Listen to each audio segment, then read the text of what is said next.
Are you happy sticking with Cabernet Sauvignon? Or are you ready for some strange?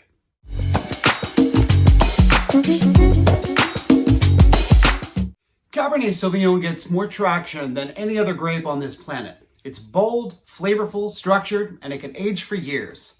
But to say I only drink Cab is like saying I only listen to the Beatles. They're great, but holy crap, are you missing out?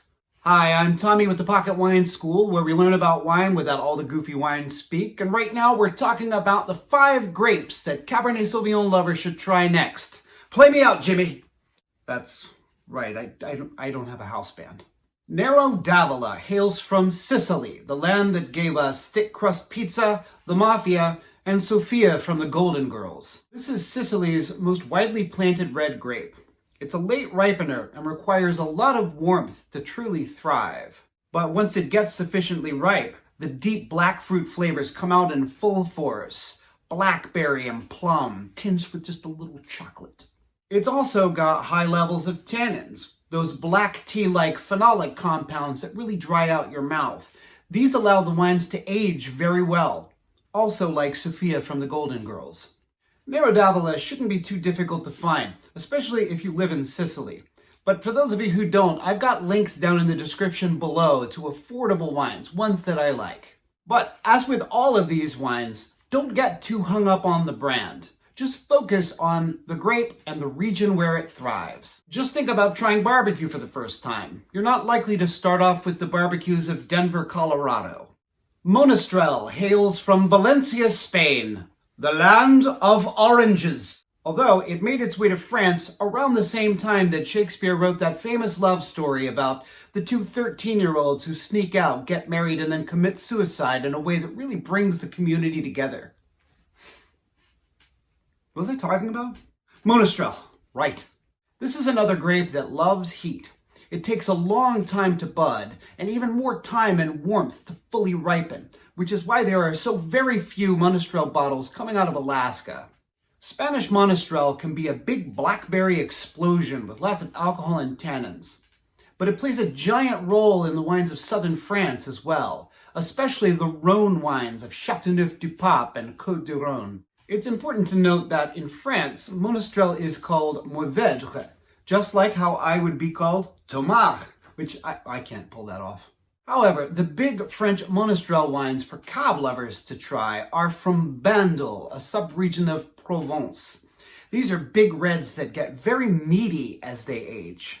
So if you like to pair your red wines with steak, then good news! I just saved you $13 on steak.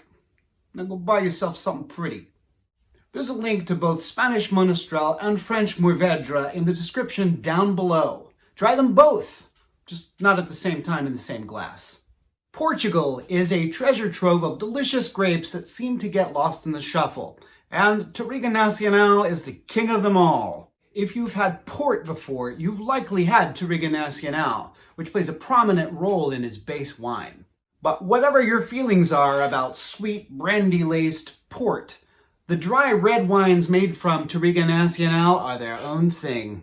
Touriga comes in clusters of small, thick-skinned berries. That thick skin adds a lot of flavor, color, and tannins to those wines. There's also a ton of rich, dark fruit flavor that really opens up on your tongue like cotton candy or a hit of LSD. Now, if you've ever had a Cab and been put off by notes of green bell pepper, which can show up in cooler vintages, Touriga's secondary aromas are less about pepper and more about violet and herbs.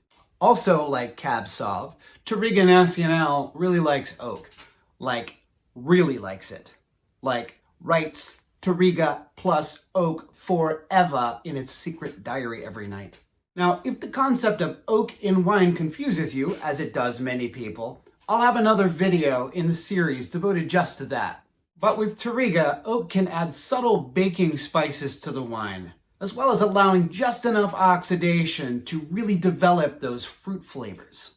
When we think about northern Italy, we might think about Pinot Grigio. And every time we think about Pinot Grigio, a soccer mom gets a second pair of yoga pants. So let's think about Dolcetto, shall we? Dolcetto has a deceptive name, even though it has the root dolce in there, which usually indicates a sweet wine. The majority of wines made from Dolcetto are dry. Like Cabernet Sauvignon, these wines are deep in color. As purple and dark as a bruise on the black hole.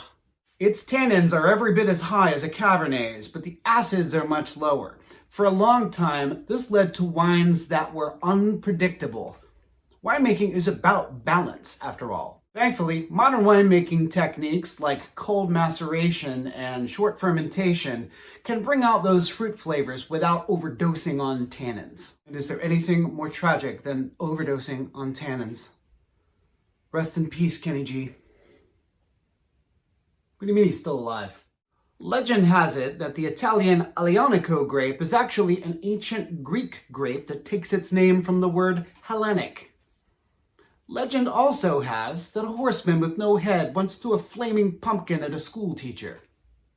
Legend has a lot of things. According to the wine historian and all-around bad mamma jamma Jancis Robinson, the grape is ancient, but it's Italian all the way, baby. It buds early and ripens late, picking up delicious chocolate and plum flavors along the way. This is another big tannic red with great acid. It'll stand up to any dish you throw its way. And it's considered to be part of the holy trinity of Italian grapes.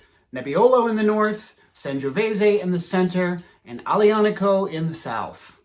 One can only assume that its difficulty catching on has something to do with its cumbersome name, which sounds like saying Oxenfree through a mouthful of mozzarella sticks. Now, I saved Aglianico for last because this is one of my favorite grapes on this planet, period. Now, of course, the rock stars are Aglianico del Vulture and Aglianico del Taberno, but I haven't yet met one that I don't want to take a bath in. And if you aren't bathing in wine, are you really getting clean? And those are 5 grapes for cab lovers to drink next if you want to expand your wine horizons. And if you've got other grapes or topics that you'd like to see covered by Pocket Wine School, let me know in the comments below. And if you'd like to see videos twice weekly about all things wine, be sure to click subscribe. And as always, rock out with your cork out.